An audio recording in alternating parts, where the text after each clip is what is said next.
본문 절수가 좀 잘못 기록되어 있습니다. 제가 3절부터 5절까지 봉독해 드렸는데 4절부터 8절까지를 본문으로 잡았었습니다. 오늘은 3절부터 5절 말씀을 중심으로 함께 말씀을 나누려고 합니다. 우리는 지난주에 초대교회 예루살렘 교회를 통해서 하나님이 기뻐하시는 교회가 어떤 교회인가 함께 생각해 보았습니다. 하나님께서 기뻐하시는 교회는 성장하는 교회였습니다. 양적으로 질적으로 성장하는 교회를 하나님께서 기뻐하십니다.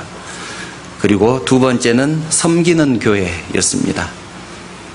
우리들에게 교회를 섬기게 하시고 또 교회 몸된 교회의 지체가 되게 하신 이유는 이웃을 섬기고 세상을 섬기기 위함이라고 말씀을 드렸습니다. 그리고 마지막으로는 하나님께서 기뻐하시는 교회는 선교하는 교회였습니다. 영혼 구원을 위해서 이웃을 위해서 전도하고 주님의 지상 명령을 순종함으로 선교하는 교회들을 우리 하나님께서 기뻐하시는 교회다 그렇게 말씀을 드렸었습니다. 오늘은 하나님께서 기뻐하시는 성도는 어떤 성도인가 함께 생각해 보려고 합니다. 하나님께서 기뻐하시는 성도는 어떤 성도일까요? 로마서 전체의 주제는 우리가 잘 아는 대로 이신칭이라고 합니다. 믿음으로 구원을 얻는다라는 말이죠. 우리는 이 말만 들으면 바울은 구원을 얻기 위한 믿음만을 강조한 것으로 그렇게 오해하기가 쉽습니다. 그런데 사실은 그렇지는 않습니다. 바울 서신서를 잘 분석해 보면 거의 모든 서신서가 성도들이 어떻게 살 것인가, 성도의 삶을 강조해서 말씀하고 있습니다. 구원받은 성도가 어떻게 살아야 하나님께서 기뻐하실까? 예를 들면 에베소서는 자녀들은 부모에게 어떻게 대해야 하는가, 또 부모는 자녀들을 어떻게 대할 것인가, 남편은 아내를 어떻게 사랑할 것인가, 아내들은 남편을 어떻게 순종하고 함께 부부 생활을 해나갈 것인가, 종들은 상전에게 어떻게 할 것인가, 이런 것들에 대해서 기록되어 있습니다. 빌립보서는 그 전체가 기쁨입니다. 환난이나 핍박이 왔을 때 어떻게 그런 것들을 이겨내고 기쁨의 생활을 할 것인가에 대해서 말씀을 하고 있죠. 고린도전서는 헌금에 대해서, 세례에 대해서, 우상의 제물에 대해서, 결혼 생활에 대해서 이런 주제 9가지를 일일이 예를 들어가면서 설명을 하고 있습니다. 성도가 어떻게 살아야 될 것인가를 자세하게 말씀하고 있는 것들이죠. 이런 것들을 보면 바울은 믿음으로 구원을 얻는다, 구원을 얻는 방법에 대해서만 말씀하고 있는 것이 아니라 성도의 삶에 대해서 아주 자세하게 가르치고 있다는 것을 알 수가 있습니다. 그렇다면 사도 바울은 왜 이렇게 성도의 삶을 강조해서 우리들에게 말씀을 하고 있을까요? 그것은 성도가 주님께서 원하시는 대로 성도답게 살았을 때 비로소 교회가 온전해지고 그 온전한 교회를 통해서만 주님이 영광을 받으시기 때문입니다. 결론은 성도가 온전해지는 것이 하나님께 영광이 된다는 말입니다. 오늘은 그 원리를 함께 나누려고 하는 것입니다. 예수님께서 승천하신 후에 초대교회는 예수님을 전하는 정통 그리스도인, 그리고 복음을 왜곡시켜 전하는 이단, 이 두 부류가 한 교회에 함께 공존했습니다. 지금은 생각할 수도 없는 일이죠. 그런데 초대교회에는 그런 일이 있었다는 것입니다. 한 교회 안에 정통 교리를 따르는 성도와 이단이 함께 있었습니다. 그 대표적인 이단이 우리가 잘 아는 대로 영지주의였습니다. 제가 영지주의에 대해서는 로마서를 공부할 때 한번 설명을 드렸었습니다. 영적인 것이 최고다, 이런 생각을 가진 이단입니다. 영저주의의 대표적인 사상이 이원론인데, 이원론은 세상의 모든 것은 선한 것과 악한 것으로 구분할 수 있다, 이런 사상을 이원론이라고 합니다. 예를 들면 하나님은 선하고 사탄은 악하다, 하늘은 선하고 땅은 악하다, 영은 선하고 육은 악하다, 이런 사상을 이원론이라고 합니다.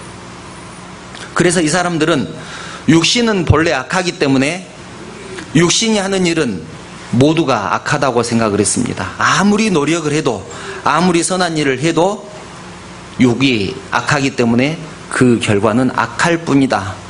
그래서 선한 일을 할 필요가 없다. 이렇게 생각하는 사람들이 영지주의였습니다. 아무리 노력해도 선한 일을 할 수 없다는 것이죠. 그러나 그것은 정말 잘못된 생각입니다. 요즘도 믿는 사람들이 그런 생각을 하지 않습니까? 우리는 이미 구원을 받았는데, 구원받았기 때문에 구원받은 사람이 힘들게 살 필요가 있느냐? 이미 천국 가기로 이미 예정된 사람들인데 대충 살아도 되지 않겠느냐? 그렇게 생각을 하며 사는 사람들이 있다는 것입니다. 영지주의 못지않게 잘못된 생각이죠. 사도 바울은 그런 사람들의 생각이 잘못됐다는 것을 가르치고 싶었습니다. 그래서 모든 서신서에 구원받는 방법뿐만 아니라 구원받은 성도가 어떻게 살아야 하는지를 자세하게 가르치고 있는 것입니다. 그래서 로마서도 12장부터는 구원받은 성도가 어떻게 살 것인가를 중심으로 말씀을 이렇게 전하고 있습니다. 1장부터 11장까지는 어떻게 구원을 얻을 것인가, 12장부터 16장까지는 구원받은 성도가 어떻게 살 것인가, 이것을 말씀하고 있는 것입니다. 로마서 12장 1절부터 2절 말씀은 이렇게 기록하고 있습니다. 그러므로 형제들아, 내가 하나님의 모든 자비하심으로 너희를 권하노니 너희 몸을 하나님이 기뻐하시는 거룩한 산 제물로 드리라. 이는 너희가 드릴 영적 예배니라. 너희는 이 세대를 본받지 말고 오직 마음을 새롭게 함으로 변화를 받아 하나님의 선하시고 기뻐하시고 온전하신 뜻이 무엇인지 분별하도록 하라. 이렇게 말씀합니다. 하나님이 요구하시는 것이 무엇이라고 말씀합니까? 하나님 앞에서 거룩한 산 제물의 삶을 사는 것입니다. 그리고 이 세대를 본받지 않는 것입니다. 하나님께서 이런 삶을 살기를 원하신다는 것입니다. 우리가 그렇게 살았으면 좋겠다. 이 말씀을 종합해 보면 한마디로 하나님께서 우리들에게 무엇을 원하시는가에 우리는 집중해야 됩니다. 그것에 관심을 가지고 살아야 된다는 것이죠. 하나님께서는 우리가 주님 안에서 주님의 뜻을 이루며 살기를 원하십니다. 그 중에서도 하나님께서는 우리가 서로 사랑하며 하나가 되기를 원하셨습니다. 하나님께서 이것을 진정으로 원하셨는지 뒷부분에서 제가 다시 설명하기로 하고요. 하나님께서는 우리가 서로 사랑하며 하나가 되기를 원하셨다는 것입니다. 하나님께서는 이렇게 말씀하시죠. 하나님을 사랑한다고 하면서 형제를 사랑하지 않는 자는 거짓말하는 자다. 하나님을 사랑한다고 하면서 성도를 사랑하지 않을 수 있겠습니까? 하나님을 사랑한다고 하면서 이웃을 사랑하지 않을 수 있겠느냐라는 것입니다. 만약 그렇다면 그것은 거짓말이랍니다. 하나님께서 이렇게 말씀하십니다. 하나님을 사랑한다고 하면서 형제를 사랑하지 않는 자는 거짓말하는 자니 보이지 않는 하나님을 사랑하면서 어떻게 보이는 형제를 사랑하지 않을 수 있겠는가? 이것이 하나님의 말씀입니다. 그래서 형제를 사랑하지 않으면 하나님을 사랑한다고 하는 그 고백은 거짓말이다. 거짓말이다. 거짓말하지 말아라. 하나님께서 그렇게 말씀하십니다. 오늘 본문 말씀은 지체들, 즉 교회 안에서 한 성도들, 이 성도들은 각자 기능이 다르기 때문에 서로 비교하거나 경쟁하거나 질투하지 말 것을 말씀하고 있습니다. 서로 비교해도 누가 더 낫다고 말할 수 없다는 것입니다. 나는 이런 것을 잘하니까 내가 더 낫다. 나는 이것을 더 잘하니까 저 사람보다 내가 더 낫다. 그렇게 생각하지 말라는 얘기입니다. 이 말씀을 더 자세히 설명해 주는 성경을 한번 찾아보겠습니다. 갈라디아서 6장 1절부터 5절 말씀입니다. 갈라디아서 6장 1절부터 5절 말씀입니다. 신약성경 309쪽입니다. 제가 읽어드리겠습니다. 형제들아, 사람이 만일 무슨 범죄한 일이 드러나거든 신령한 너희는 온유한 심령으로 그러한 자를 바로잡고 너 자신을 돌아보아 너도 시험을 받을까 두려워하라. 너희가 짐을 서로 지라. 그리하여 그리스도의 법을 성취하라. 만일 누가 아무것도 되지 못하고 된 줄로 생각하면 스스로 속임이라. 각각 자기의 일을 살피라. 그리하면 자랑할 것이 자기에게는 있어도 남에게는 있지 아니하리니 각각 자기의 짐을 질 것이니라. 아멘. 굉장히 제가 성도가 하나 되어야 된다라는 그런 내용의 설교를 할 때마다 인용하는 성경 구절입니다.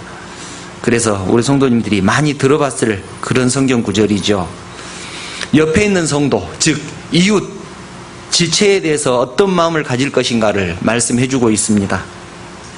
이 말씀을 읽으면서 우리가 오해하지 말아야 될 부분이 2절 말씀이죠. 1절 말씀이죠. 사람이 만일 무슨 범죄한 일이 드러나거든 신령한 너희는 온유한 심정으로 그러한 자를 바로잡고 라는 말을 보면서 누군가가 잘못하면 그들을 바로잡아야 한다 이렇게 생각을 합니다. 정죄해야 된다 이렇게 생각을 한다는 것이죠. 그러나 1절 말씀은 그런 뜻이 아닙니다. 고장난 것을 회복시켜라. 잘못되어 있으니까 반듯하게 만들어라 라는 뜻입니다. 상처받은 것을 원래의 기능으로 복원시키라는 뜻입니다.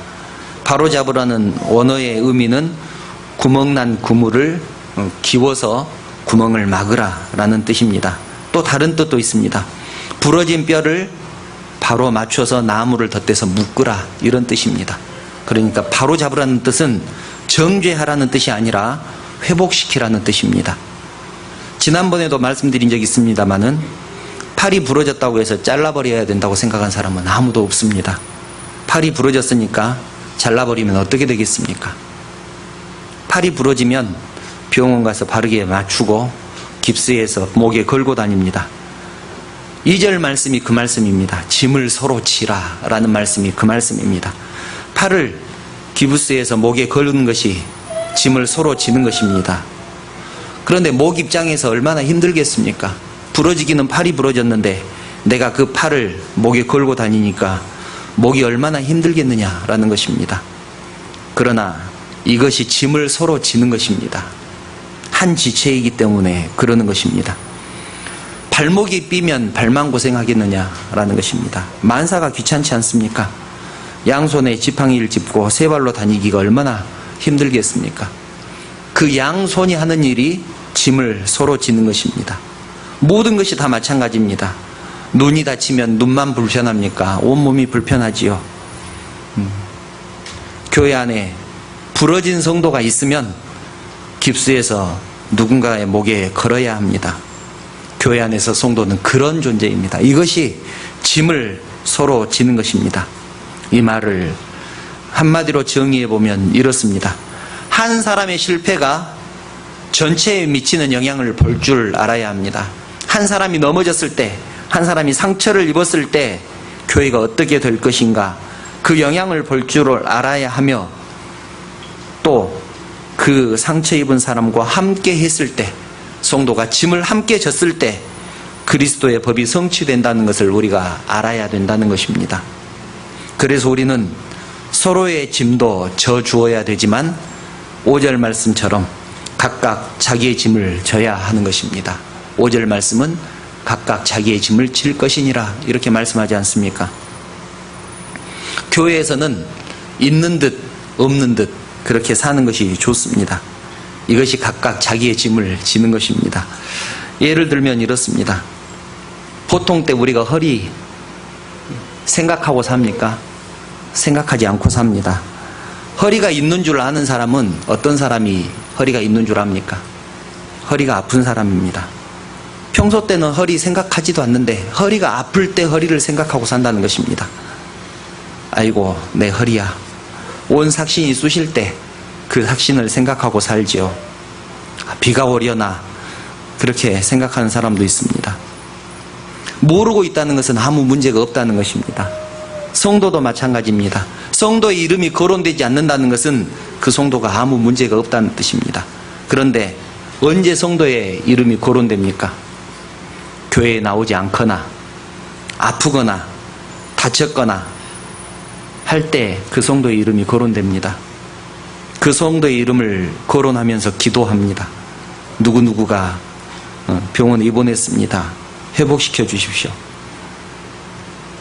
그런데 그 성도의 이름을 거론한다고 그 성도의 이름을 부르면서 기도한다고 질투하는 사람은 아무도 없습니다. 그렇지 않습니까? 이름이 거론되지 않을수록 좋다는 것입니다. 이것이 각자 자기의 짐을 지는 것입니다. 그런데 우리는 자칫 잘못하면 내 이름을 거론해 주지 않는다고 질투하기가 쉽습니다.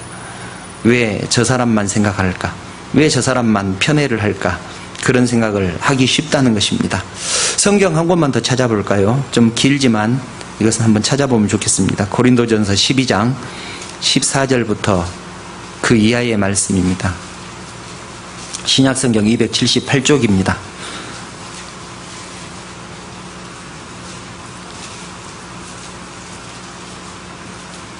(14절부터 21절을) 제가 읽어드리겠습니다. 몸은 한 지체뿐만 아니라 여럿이니 만일 발이 이르되 나는 손이 아니니 몸에 붙지 아니하였다 할지라도 이로써 몸에 붙지 아니한 것이 아니요, 또 귀가 이르되 나는 눈이 아니니 몸에 붙지 아니하였다 할지라도 이로써 몸에 붙지 아니한 것이 아니니, 만일 온몸이 눈이면 듣는 곳은 어디며 온몸이 듣는 곳이면 냄새 맡는 곳은 어디냐. 그러나 이제 하나님이 구원하시는 대로 지체를 각각 몸에 두셨으니 만일 다 한 지체뿐이면 몸은 어디냐. 이제 지체는 많으나 몸은 하나라. 눈이 손들어 내가 너를 쓸데없다 하거나 또한 머리가 발들어 내가 너를 쓸데없다 하지 못하리라. 아멘. 너무나 기본적인 얘기죠. 이런 얘기는 초등학교 교과서에 실려야 되는 얘기입니다. 몸은 각각 자기의 일이 따로 있다는 것입니다. 손이 할 일이 따로 있고 발이 할 일이 따로 있고 눈이 할 일이 따로 있습니다. 그런데 다 눈이면 누가 냄새를 맡겠느냐? 성경이 그렇게 기록하고 있습니다. 사도 바울이 이 말씀을 이렇게 길게 설명하는 이유가 무엇일까요? 우리는 신앙생활하면서 이 사실에 실패하기 때문에 그렇습니다. 이런 것들 때문에 넘어지기 때문에 그렇습니다. 하나님, 왜 저 사람은 박수받게 하고 나는 왜 이래요? 왜 나는 이런 대접을 받습니까? 이런 생각이 성도로서의 걸림돌입니다. 왜 저 사람은 눈으로 만드셔서 보게 하시고 나는 발바닥을 만드셔서 온 몸무게를 지탱하게 만드셨습니까? 이렇게 불평을 하고 사는 것이 우리들의 모습이라는 것입니다. 그런데 바울은 이 말씀을 통해서 우리들에게 말씀합니다. 발이 없으면 어떻게 되겠느냐? 눈이 무슨 소용이 있겠느냐? 돌아다니지 못하니까 보지 못하는데 무슨 소용이 있겠느냐는 것입니다. 그것이 지체의 역할입니다. 왜 우리는 아무것도 아닌 일로 불평, 불만을 가져서 하나님의 마음을 상하게 할까요? 왜 우리는 하나님의 사람으로서의 우리 역할을 놓치며 사느냐는 것입니다. 나에게 맡겨주신 일이 가장 귀한데 왜 다른 사람들을 바라보면서 불평, 불만을 하느냐라는 것입니다. 우리는 상처받는 것이 이것입니다. 저 사람 나보다 못한데 왜 나보다 더한 대접을 받습니까? 억울합니다. 하나님, 판단해 주십시오. 그런데 이런 것들을 뛰어넘으라는 얘기입니다. 왜냐하면 한 지체이기 때문에 그렇습니다. 방금 제가 21절까지 읽었는데 22절부터 25절을 한 번만 더 찾아보겠습니다. 정말로 귀한 말씀이죠. 22절부터 25절 말씀은 한 목소리로 한번 읽어보겠습니다. 22절부터 함께 읽습니다. 시작. 그뿐 아니라 더 약하게 보이는 몸의 지체가 도리어 요긴하고 우리가 몸에 덜 귀히 여기는 그것들을 더욱 귀한 것들로 입혀주며 우리가 아름답지 못한 지체는 더욱 아름다운 것을 얻느니라. 그런즉 우리의 아름다운 지체는 그럴 필요가 없느니라. 오직 하나님이 몸을 거룩게 하여 부족한 지체에게 귀중함을 더하사 몸 가운데서 분쟁이 없고 오직 여러 지체가 서로 같이 돌보게 하셨느니라. 아멘. 복잡한 말씀 같지만 이 말씀 정말로 멋진 말씀입니다. 하나님께서 영감을 주셔서 바울이 기록했지만 바울은 성도의 지체로서 교회론 또는 지체론을 설명을 하기에 이보다 더 좋은 말씀이 없다는 생각이 듭니다. 성도의 관계를 이렇게 명확하게 설명할 수 있을까요? 사람의 몸 중에서 제일 쓸데없는 것이 어디일까요? 한 군데를 잘라내라고 하면 여러분들 어디를 잘라내겠습니까? 저는 머리카락을 잘라내겠습니다. 목숨과 관계없기 때문에 그렇습니다. 그런데 왜 머리카락을 붙여놨을까요? 머리카락은 언제 필요합니까? 제가 생각했을 때 여자분들이 머리 모양을 바꾸어서 자신의 스타일을 바꿀 때 제일로 필요하지 않을까 그런 생각이 듭니다. 헤어스타일 때문에 필요하지요. 여자들은 헤어스타일을 중요하게 생각을 합니다. 헤어스타일 때문에 신경을 많이 씁니다. 방금 읽은 22절, 23절 말씀이 그 말씀입니다. 진짜로 중요한 것은 드러나지 않는다. 그런데 덜 귀한 것은 우리를 아름답게 꾸미는 데 필요하게 만들었다는 것입니다. 덜 귀중하기 때문에 돋보이게 만들었다. 중요하지 않는 것은 아름답게 해서 돋보이게 만드셨다. 이것이 22절과 23절 말씀입니다. 그런데 정말로 중요한 것은 약하게 만드셨다는 것입니다. 정말로 중요한 것은 약하게 만드셨다. 심장 얼마나 중요합니까? 보이지도 않지요. 저 속에 있습니다. 누가 알아주지도 않습니다. 평소 때 심장에 대해서 생각하지도 않습니다. 그런데 심장이 너희들 모두 밤에 자니까 나도 잘 거야. 그러면 어떻게 되겠습니까? 사랑하는 성도 여러분, 여러분을 누가 알아주지 않으면 여러분은 드러나지 않지만 심장처럼 아주 중요한 존재라고 생각하시면 틀림이 없습니다. 알아주지는 않는다고, 알아주지 않는다고 귀하지 않는 것이 아니라는 얘기입니다. 보이지 않는다고 귀하지 않는 것이 아니라는 얘기입니다. 사랑하는 성도 여러분, 이제 말씀을 정리합니다. 세상 사람들이 예수님을 어떻게 평가했습니까? 예수님을 하나님의 아들, 세상의 구세주로 그렇게 평가를 하고 있습니까? 그렇지 않습니다. 요즘 수요일에 예수님의 직분에 대해서, 예수님의 삼중직에 대해서 함께 계속해서 말씀을 나누고 있는데, 수요일에 나누었던 말씀입니다. 가이사랴 빌립보에서 예수님께서 제자들에게 물어보셨습니다. 사람들이 나를 누구라고 하더냐? 마태복음 16장에 있는 말씀이죠. 사람들이 나를 누구라고 하더냐? 그래서 제자들이 대답했습니다. 사람들은 예수님을 더러는 세례요한, 더러는 엘리야, 어떤 이는 에레미야나 선지자 중에 하나라고 합니다. 이렇게 대답했습니다. 이 말을 요즘 말로 하면 이런 말입니다. 사람들이 예수님을 세계 4대 성인 중에 한 사람이라고 대답했습니다.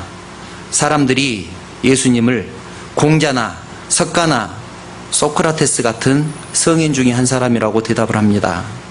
그렇게 대답했습니다. 이 말씀을 들은 예수님이 어땠을까요? 정말로 기분 나쁘지 않았을까요? 자존심 상했을 것입니다. 하나님을 사람과 같은 선상에 놓고 평가를 하다니, 그렇게 생각을 했을 것입니다. 우리 같았으면, 아니 내가 하나님의 아들인데 내 신끈을 묶는 것도 감당할 수 없는 세례 요한과 같은 선지자라고 생각을 하다니, 그러면서 막 화를 냈을 것입니다. 그런데 우리 주님은 뭐라고 하셨습니까? 그러면 너희는 나를 누구라고 하느냐? 그렇게 물으신 후에 자존심 상한다고 화를 내지 않고 그냥 묵묵히 계셨습니다. 누가 알아주지 않아도 아무 상관이 없었습니다. 그리고 이 말씀의 마지막에 이렇게 말씀을 하죠. 누구든지 나를 따라오려거든 자기 십자가를 지고 나를 따를 것이니라. 이 말씀은 무슨 뜻입니까? 너희들도 그렇게 살아라, 그런 말씀입니다. 너희들도 그렇게 살아라. 그렇게 묵묵히 살아라. 그렇게 사는 것이 모든 자비하심으로 권하는 거룩한 산 제물로 사는 것이고, 우리가 드리는 영적 예배이기 때문에 그렇습니다. 우리는 이것을 실패합니다. 우리는 누군가가 예수님을 욕하면 울분을 참지 못합니다. 눈에 불을 켜고 싸웁니다. 기어이 이겨야 직성이 풀립니다. 그것이 하나님께 영광이 되는 길이라고 생각하기 때문에 그렇습니다.